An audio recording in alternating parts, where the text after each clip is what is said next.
আসসালামু আলাইকুম এভরিওয়ান। আমি শরফুদ্দিন কথা বলছি আমেরিকার ক্যালিফোর্নিয়া থেকে। আশা করছি সবাই অনেক ভালো আছেন। এই মুহূর্তে আমি আছি সমুদ্রের ঠিক তীরবর্তী স্থানে, যেটি হলো প্যাসিফিক ওশান, প্রশান্ত মহাসাগর। এখন ঠিক সন্ধ্যার আগ মুহূর্ত, অনেক বেশি ঠান্ডা লাগতেছে, যদিও এখন summer season, but I guess 12-13 degree হবে এই মুহূর্তে সমুদ্রের এই পাশটাতে। সূর্য প্রায় ডুবে যাচ্ছে আর আমার পেছনে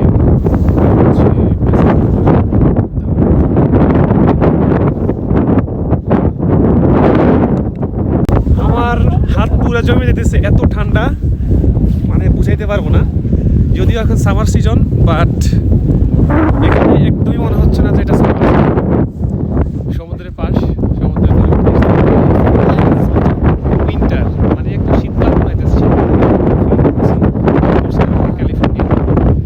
ক্যালিফোর্নিয়ার weather is the best weather in the USA.